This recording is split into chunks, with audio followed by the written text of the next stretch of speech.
Sayın Başkan, değerli hemşehrilerim ve saygıdeğer konuklar, hepinizi saygıyla selamlıyorum. Sizlere 1933 yılında kurulan Doğu Türkistan İslam Cumhuriyeti hakkında bilgi vermeye çalışacağım.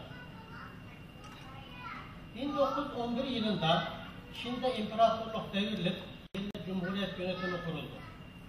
Yeni kurulan bu yönetim Doğu Türkistan'a varlığını hissettirmekten acizdi. Doğu Türkistan'daki Çin işgal orduları da Çin'deki bu değişimin etkisiyle kralcılar ve cumhuriyetçiler olarak ikiye bölünmüşlerdi. Örneğin Altay bölgesindeki Çin birlikleri Cumhuriyet taraftarlı idiler. Bunlar genel valiyi dinlemiyorlar. Yönetimdeki bu karşıtlık Çin idaresinin Doğu Türkistan'daki otoritesinde zayıflamaya yol açtı. Doğu Türkistanlı aydınlar da durumdan istifade ederek kültürel ve sosyal alanlarda ülkelerini kalkındırmak için harekete geçti. Bu bağlamda 20. yüzyılın başlarında ortaya çıkan Batı Türkistan'daki yenilikçilik akımlarından etkilenmiş ve Bukhara başta olmak üzere Batı Türkistan'daki değişik medreselerde tahsil görmüş olan bazı din adamları ve aydınlar Doğu Türkistan'da bir takım yeni faaliyetler başlattılar. Örneğin bunlardan dönemin önde gelen din adamı Abdülkadir Damollam, Kaşgar'da yeni usullerle eğitim veren zamanın modern okullarını açtı. Diğer yandan Kırım üzerinden hacca giden bazı Doğu Türkistanlı vatansever şuurlu tüccarlar da İstanbul'a uğrayarak o zamanın imparatorlukta iktidarda bulunan İttihat ve Terakki liderlerinden Doğu Türkistan'a eğitim faaliyetlerinde yardımcı olmalarını ve oralara Türkiye'den öğretmen göndermelerini talep ettiler ve bu girişimlerinden olumlu sonuç aldılar. Bu vesileyle 1914 yılında Kaşgar'a giden Giritli Ahmet Kemal Bey, Artuş kasabasında Darül Muallimi İttihadı Osmani adı altında bir Osmanlı öğretmen okulu açtı. Bununla bölgede öğretmen yetiştirme işi de başlamış oldu ve Doğu Türkistanlılar kendi kimliklerini bulma ve nesillerini bilinçli yetiştirme imkanına kavuştular. Doğu Türkistan'ın kuzey vilayetlerinde de Tatar aydınlar tarafından okullar açılmıştı. Dış ticaretini Sovyetler Birliği ile yapmak zorunda olan Doğu Türkistanlı tüccarlar Sovyetlerde olup bitenleri yerinde görüyor ve anlayabiliyorlardı. Bu şekilde Doğu Türkistan halkı sınırlı da olsa iç dünyayı tanıyor ve dünyada olup bitenlerden az da olsa haberdar oluyordu. Böylece Doğu Türkistan'da kurtuluşa doğru yavaş yavaş gelişmeler devam etti. Doğu Türkistan'da genel kıyam, ardı ardına yapılan darbeler, halk üzerinde sürekli artan baskı ve zulümler Doğu Türkistan halkını canından bezdirmişti. 17 yıldır Doğu Türkistan'ı yönetmekte olan ve ülkeyi tam bir karanlığa götüren genel vali diktatör Yang Zhengxi'nin 1929'da öldürülmesiyle Doğu Türkistan'daki Çin yönetiminde büyük karışıklıklar meydana geldi. Bu durumu zulümden kurtulmak ve işgalcileri ülkeden atmak için iyi bir fırsat olarak değerlendiren Doğu Türkistan halkı ülkenin bütün bölgelerinde Çin işgallerine karşı ayaklandı ve düşmana karşı kutsal cihatı başlattılar. 1931 yılının ilkbaharında Çin sınırlarındaki Kumul şehrinde Salih Dorga ile cesur ve tecrübeli kumandan Hocaniyaz Hacı liderliğinde halk yönetime karşı ayaklandı ve kısa sürede Kumul ve etrafındaki bölgeler işgalcilerden temizlendi. 6 Ocak 1933 tarihinde Turfan halkı Muhittin kardeşlerinin liderliğinde şehirdeki Çin garnizonunu basarak şehri Çinlilerden kurtardı. General Mahmut Muhiti kumandasındaki Turfan Milli Kuvvetleri batıya doğru ilerleyerek Korla, Karşehir, Uşak şehirlerini de Çin zulmünden kurtardı. Aynı yıl 28 Şubat günü Doğu Türkistan'ın güneyindeki Hoten vilayetinde de halk ayaklandı ve ünlü din adamı Muhammed Emin Buğra ve kardeşlerinin önderliğinde Hoten'i fethettiler. Hoten Milli Kuvvetleri Kargalık, Poskan ve Yarkent şehirlerini Çinlilerin elinden kurtararak Kaşgar'a doğru yola çıktılar. Doğu Türkistan doğudan ve güneyden Kaşgar'a doğru ilerleyen milli kuvvetler Kaşgar Eskişehir'i Çinlilerden kurtaran Albay Timur Bey ile birleştiler. Kaşgar şehri tarihten beri Doğu Türkistan'ın medeniyet, ekonomik ve dini merkezi olarak kabul ediliyordu. Ve bir gün bütün siyasi güçlerin bu şehirde birleşip ortak kaderlerinin çözümünü burada arayacağına inanılıyordu. Doğu Türkistan'daki yenilikçi hareketin mimarlarından olan meşhur Abdülkadir Damolla'nın talebesi Sadık Damollam, Buhara ve Kazan medreselerinde yüksek tahsil gördükten sonra Sovyetler Birliği, Türkiye, Mısır, Suudi Arabistan ve Hindistan gibi ülkeleri dolaşıp dünyadaki gelişmeleri yerinde inceleme ve tahlil edebilme fırsatına sahip olmuş bir lider olarak yüksek öğrenimi, bol tecrübeleri ve siyasi fikirleriyle Hoten mücahitleri ile beraber idi. O binlerce şehidin kanı pahasına kazanılmış bu zaferi Türklerin devlet kurma geleneğine uygun olarak bağımsız bir milli ve dini devlet ilan etmek suretiyle taşlandırmak istiyordu. Sadık Damollam bu arzusuna ulaştı ve Kaşgar'da toplanan bütün milli liderler anlaşarak Doğu Türkistan İslam Cumhuriyeti adı altında müstakil bir Türk devleti ilan etmeye karar verdiler. Uygur tarihinde ilk defa bir cumhuriyet kuruluyordu. Bu kutlu gün 12 Kasım 1933 idi. Akşam saatlerinde toplantı başladı. Doğu Türkistan İslam Cumhuriyeti resmen kuruldu. Hükümetin üst düzey yöneticileri tayin edildi. Buna göre Cumhurbaşkanlığına Hoca Niyaz Hacı, Başbakanlığa Sadık Damollam, Genelkurmay Başkanlığına Mahmut Muhiti, İçişleri Bakanlığına Yunus Bey, İçişleri Bakanlığına Kasımcan Hacı, Milli Eğitim Bakanlığına Abdülkerim Han Mahdum, Savunma Bakanlığına Oraz Bey, Vakıflar Bakanlığına Şemsettin Turdacı, Adalet Bakanlığına Zarif Karacı, Tarım ve Ticaret Bakanlığına Hasan Hacı, Maliye Bakanlığına Ali Ahun uygun görüldü. Toplantıda yine Doğu Türkistan İslam Cumhuriyeti Hükümet Nizamnamesi, Doğu Türkistan İslam Cumhuriyeti Devleti Kuruluş Beyannamesi, Bakanlıklar Nizamnamesi ve Doğu Türkistan İslam Cumhuriyeti Devleti'nin anayasası da onaylandı. Ertesi gün halka açık büyük toplantı düzenlendi. Halkın huzurunda Doğu Türkistan İslam Cumhuriyeti adı altında bir Türk devletinin kuruluşu resmen ilan edildi. Anayasa okundu. Bunun şerefi için de 41 para top atıldı. Doğu Türkistan İslam Cumhuriyeti için kabul edilen ay yıldızlı gök bayrak davul zurna eşliğinde göğe çekildi. Milli marş ve müzik eşliğinde öğrenciler bayrağımız gök bayrak, ordumuz altın ordu, Türkistan Türk'ün yurdu, Türk'ün olacak diye şiirler okudular. Başbakan Sadık Damollam, Muhammed Celahun, Musa Efendi ve başkaları kalabalığa hitaben birer konuşma yaptılar. İşte bu şekilde Doğu Türkistan İslam Cumhuriyeti'nin kuruluşu dünyaya ilan edilmiş oldu. Doğu Türkistan İslam Cumhuriyeti Devleti'nin temeli şu 4 esas üzerine kurulmuştu. İslamiyet, bağımsızlık, adalet ve kardeşlik. Ünlü bir şair ve eğitimci olan Kutluk Şevki'nin sorumluluğunda Yeni Hayat adında resmi bir gazete çıkarıldı.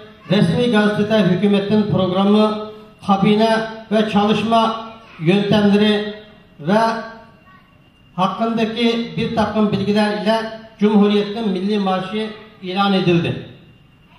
Bu Cumhuriyet'in anayasası 30 maddeden oluşuyordu. Anayasada devletin yapısı, prensipleri, idare organları ve bunların görevleri bildiriliyordu. Anayasanın 2. maddesinde anayasanın prensipleri şu şekilde açıklanıyordu. Doğu Türkistan Devleti Cumhuriyet asasına dayalı olup milletin refahı ve huzuru için çalışır. Devlet milleti dışarıdan gelen saldırılardan korumakla görevlidir ve milletin dini, kültürel ve ekonomik işlerini idare eder. Milletin iradesini yerine getirmek ve bağımsız devletin bekasını garanti altına almak için de Nanjing'deki Çin Cumhuriyeti merkezi hükümete ve bağımsızlığın korunması hususunda tedbirler alması için cemiyete akvama müracaat edilir yazıyordu. Merkezi idare ile ilgili olarak anayasanın 4. maddesinde şöyle diyordu. Devlet halka, istişariye ve parlamentoya dayalı olarak kurulur. Milletin irade ve arzusu onun halk temsilcileriyle ifade edilir. Bakanlar Kurulu ve görevleri. Devleti idare etmek için Başbakanın başkanlığında başkent Kaşgar'da bir Bakanlar Kurulu teşkil edilir. Bakanlar Kurulu Başbakan ve yardımcıları ile İçişleri, İçişleri, Din ve Adalet, Savunma, Maliye, Ticaret ve Ziraat, Eğitim, Vakıflar ve Sağlık Bakanları olmak üzere 9 bakanlıktan oluşuyordu. Bu 9 bakanlık 2 gruba ayrılmıştı. Birinci grup devletin savunma ve ekonomik işlerinden sorumlu olup savunma, dışişleri, maliye, ticaret ve zirai endüstri bakanlıklarından oluşuyordu. Bu grubu Bakanlar Kurulu'nun 1. Başkan Yardımcısı başkanlık ederdi. İkinci grup devletin idari ve kültürel işlerinden sorumlu olup İçişleri, Din ve Adalet, Eğitim, Vakıflar ve Sağlık Bakanlıklarından oluşuyordu. Bu grubu da Bakanlar Kurulu'nun 2. Başkan Yardımcısı başkanlık ederdi. Cumhurbaşkanının görevleri. Doğu Türkistan İslam Cumhuriyeti'nin anayasası Cumhurbaşkanına oldukça geniş yer veriyordu. Geniş yetki veriyordu. Buna göre Cumhurbaşkanı devlet reisi ve başkumandan sıfatıyla devletin büyük atası sayılır, hükümeti nazaret eder, din, millet ve vatanının saadeti, düzeni ve gelişimi için hizmet ederdi. Cumhurbaşkanı 4 yıllığına Büyük Millet Meclisi tarafından seçilir, fakat İslam'ın, vatanın ve milletin kuruluşu için kahramanlarca savaşıp bağımsızlık için büyük katkıda bulunan hali hazırdaki devlet başkanı Hoca Niyaz Hacı ömür boyu devlet başkanıdır ve onun bu ayrıcalığı bütün millet ve askerler tarafından kabul edilir şeklinde bir istisna kaydı konmuştur. Cumhurbaşkanı başbakanı tayin etme ve bakanlar kurulunu onaylama yetkisine sahiptir. Ayrıca Cumhurbaşkanı oluşturulan bakanlar kuruluna güven oyu vermesi için Büyük Millet Meclisi'ne tavsiyelerde bulunabiliyordu. Bakanlar Kurulu'nun kararını Cumhurbaşkanı onaylar, kararı reddettiği takdirde yeniden gözden geçirilmesi için Bakanlar Kurulu'na iade ederdi. Cumhurbaşkanı ile Başbakan veya Bakanlar Kurulu arasında bir uyumsuzluk ortaya çıktığı takdirde Başbakan dolayısıyla hükümet istifa eder, bunun üzerine Cumhurbaşkanı yeni bir Bakanlar Kurulu tertip ederdi. Doğu Türkistan'a tayin edilen yabancı elçiler Dışişleri Bakanlığı'nın katılımıyla Cumhurbaşkanı tarafından kabul edilirdi. Cumhurbaşkanı devletin başı olması sıfatıyla Başbakan ve Savunma Bakanı vasıtasıyla Doğu Türkistan'ın ordusuna emir verecektir. Doğu Türkistan İslam Cumhuriyeti istişare ve müzakere esasına kurulu olduğundan Cumhurbaşkanı Bakanlar Kurulu'nun kararlarını kabul veya reddi hususunda çoğunluğun reyini dikkate alırdı. Başbakanın görevleri. Başbakan, Bakanlar Kurulu'na başkanlık ederdi. O, bütün bakanların reisi olmasından ötürü her bakanın sorunlarıyla ilgilenme yetkisine sahipti. Başbakan normal şartlarda haftada bir Bakanlar Kurulu toplantısı yapar. Bu toplantıda hükümetin icraatları değerlendirilir ve yapacakları hakkında karar varılırdı. Bu kararlar Bakanlar Kurulu kararları adı altında Büyük Millet Meclisi'ne sunulur. Mecliste çoğunluk tarafından kabul edilirse kanun haline alırdı. Meclis toplanamıyorsa kararlar doğrudan Cumhurbaşkanı'na sunulur. Cumhurbaşkanı tarafından onaylansa da kanun haline alırdı. Ayrıca Bakanlar Kurulu'nun kararları nizamnameler olarak da nitelendirilirdi. Devletin dış ilişkileri. Yeni kurulan bu cumhuriyet dış ilişkilere çok önem vermiştir. Özellikle uzun yıllar devam eden devlet geleneğine sahip Türkiye'den umutluydu. Nitekim Türkiye'den gelen Doktor Mustafa Ali ve Nedim Kaymaz gibi tecrübeli kişiler bazı bakanlıklara müsteşar olarak tayin edilmiştir. Doğu Türkistan İslam Cumhuriyeti ilan edildikten sonra Dışişleri Bakanı Kasımcan Hacı ilk kişi olarak Peşaver'den Ankara'ya çektiği bir telgrafla Doğu Türkistan Cumhuriyeti'nin kuruluşunu Türkiye Cumhuriyeti'ne bildiriyor ve gök bayraktan al bayrağa selam gönderiyordu. Burada bir noktaya dikkat çekmek istiyorum. Doğu Türkistan halkının ve hükümet üyelerinin binlerce kilometrelik mesafede olmasına rağmen bize ne yararı dokunacak kaygısı taşımadan Türkiye'ye haber göndermesinin iki sebebi olduğu söylenmektedir. Birincisi, Doğu Türkistan halkının Anadolu Türklüğüne olan bir sevgi ve gönül bağı tesis etmek istemesidir. İkincisi ise Türk İslam düşmanlığına karşı Türkiye Türkleri ile Doğu Türkistan Türklerinin dünya devletlerine yönelik bir birliktelik mesajı vermek istemesidir. Türkiye'de bu yeni kurulan Cumhuriyete karşı başlangıçta olumlu haber yayıldı. Fakat sonra Mısır, Bulgaristan ve Rusya'da çıkan gazetelerde bu Cumhuriyet'in Türkiye'deki Cumhuriyet karşıtı ve Osmanlı yanlısı gericilerin desteğiyle kurulduğu, başına da bugünlerde Japonya'da bulunan Sultan Abdülhamit'in torunu Selim Han Efendi'nin getireceği iddiaları haber yapıldı. Böylece söz konusu dedikodularla Türkiye'deki olumlu hava birden değişti. Aslında bu iddiaların hiçbir aslı yoktu. Doğu Türkistan'daki rehberlerin o söz konusu iddia edilen kişilerle hiçbir alaka irtibatı yoktu. Sanırım bu da Rusların bu yeni kurulan cumhuriyeti yıkma planının bir parçası olsa gerek. Hükümet Türkiye, Hindistan, Afganistan ve bazı Avrupa ülkelerine temsilciler göndermiş ve onlardan Doğu Türkistan İslam Cumhuriyeti Devleti'ni tanımasını, kalkınması için maddi yardımda bulunmasını ve komşularından gelen saldırılara karşı korumasını talep ediyordu.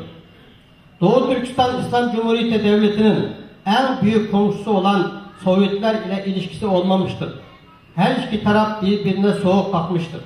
Aslında Sovyetler yanı başında bir Türk devletinin varlığını tehdit olarak veya tehlikeli olarak görüyordu. İngiltere ise Orta Asya'da müstakil bir Türk İslam devletinin kendi egemenliğindeki Hindistan için kötü örnek teşkil edeceği düşüncesiyle bu genç cumhuriyeti bir türlü kabule yanaşmıyordu. Ancak gelişmeleri takip etmekten de geri kalmıyordu. Yeni kurulan bu devlete dünya siyasetinde belirleyici rol oynayan zamanın süper gücü İngiltere İmparatorluğu'nun etkisindeki cemiyeti akvam başta olmak üzere Avrupa ülkeleri gereken ilgiyi göstermemiştir. Doğu Türkistan İslam Cumhuriyeti Devleti'ni kayıtsız, şartsız tanıyan tek devlet Afganistan olmuştur. Afganistan hükümeti yeni kurulan bu devleti samimiyetle tebrik ediyor ve iyi dileklerini bildiriyordu. Devletin yıkılması. Bu genç devlet bir yandan kendi kuruluşunu tamamlayıp milli bağımsızlığını korumaya çalışırken diğer yandan Çin kuvvetleri, Tungan asileri, Sovyetler ve en önemlisi zaferi gerçekleştiren lider kadronun didişmeleriyle mücadele ediyordu. Cumhurbaşkanı Hoca Niyaz Hacı cesur bir kahraman, iyi bir vatansever zat idi. Fakat onun yeterli eğitime sahip olmaması ve itibarına aşırı düşkünlüğü onu hükümetle karşı karşıya getirdi. O hükümetten habersiz olarak 25 Şubat 1934 yılında Ruslarla 11 maddelik bir anlaşma imzalayarak kendi hükümetine ihanet etti. Hükümet de 2 Mart günü bu anlaşmayı tanımadığını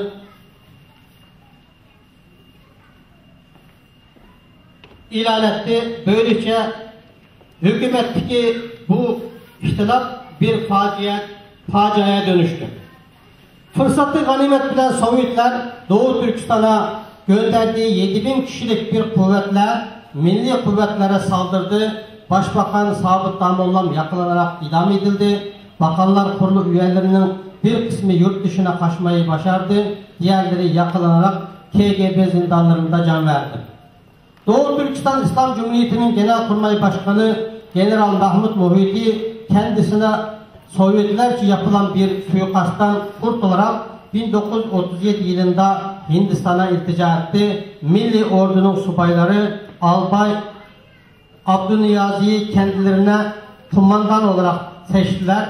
Bu ordu 1937 yılının sonlarına kadar Çin ve Rus saldırılarına karşı vatanlarını kahramanlarca savunarak hepsi şehit oldu. Doğu Türkistan Devleti'nin bir ülkenin bağımsızlığını ifade eden bütün sembolleri mevcuttur. Parası, bayrağı ve uluslararası seyahatlerde kullanılan pasaportu dahi her şeyi vardı. Daha açık olarak ifade etmek gerekirse tam anlamıyla meşru bir devletti. Doğu Türkistan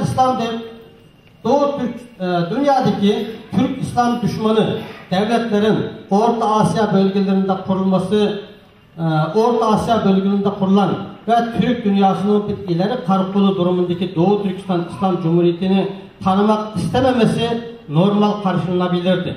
Ancak dil, örf, adet, gelenek ve soy birliği bulunan Türkiye'nin Doğu Türkistan devletine mesafeli duruşunu anlamak mümkün değildir. Türkiye dahil dünyanın hiçbir İslam ülkesinden zerre kadar bir yakınlık ve destek bulamayan Doğu Türkistan İslam Cumhuriyeti Devleti Rus ve Çin işbirliği sonucunda yıkıldı. Fakat haktan ve hukuktan, insan haklarından, demokrasiden, söz eden dünya devletleri aradan geçen yıllarda Doğu Türkistan'da aralıksız cereyan etmekte olan zulüm sürecinin karşısında hala popülist söylemlerle Doğu Türkistan'a olan mesafelerini korumaktadırlar.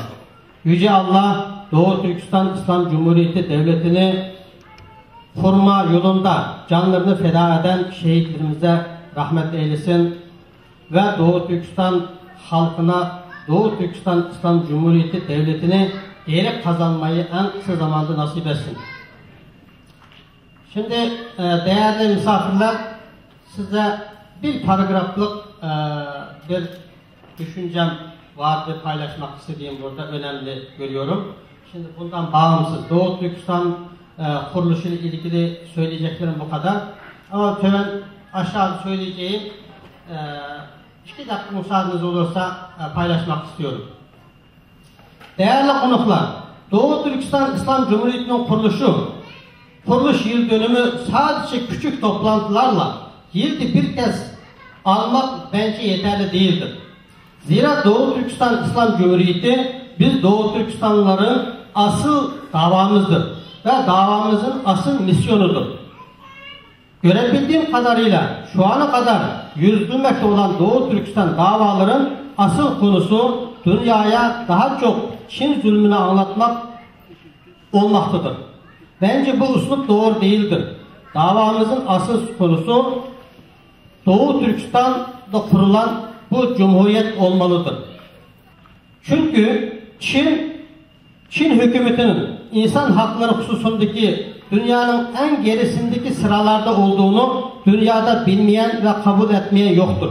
Dünya Çin'in Doğu Türkistan'ı asırlardır sömürmekte olduğunu ve bölgedeki toprak sahiplerine zulmetmekte olduğunu biliyor. Dolayısıyla bu malumun ilanını tekrarlamak davamızın aslı hedefi olamaz. Tabii ki biz Çin zulmünü dünyaya anlatmaya devam edeceğiz. Fakat biz dünya arenasında bir hukuk mücadelesi yapıyoruz. Dolayısıyla mücadelemizin temeli babalarımızdan bize miras kalan devletimizi ve toprağımızı geri almak olmalıdır. Konuya bu açıdan bakıldığında biz 1933'te kurulan Doğu Türkistan İslam Cumhuriyeti'ni daha iyi tanımalıyız ve bugünkü gibi toplantıları bir anma toplantısı değil de daha ihtişamlı toplantılarla söz konusu Cumhuriyet'in Doğu Türkistanlar için en önemliler arasında veya en önemli olduğunu vurgulamamız gerekiyor diye düşünüyorum. Çünkü her Doğu Türkistanlı bu Cumhuriyeti iyi tanımalı, mücadelesinin ana konusu yapmalıdır. Eğer vaktim olsaydı bu konuda biraz daha açmak isterdim. Doğu Türkistan teşkilatlarına rehberlik etmekte olan kardeşlerimizin bu konuya üzerinde yoğunlaşmalarını ve yüksek lisans doktora yapmakta olan araştırmacı öğrencilerimizin de bu meseleyi tez konusu yapmak suretiyle tetkik etmelerini arzu ediyorum. Böylece halkımızın daha aydınlanacağına ve davamızın uluslar arasında daha itibar göreceğine inanıyorum. Teşekkür ederim.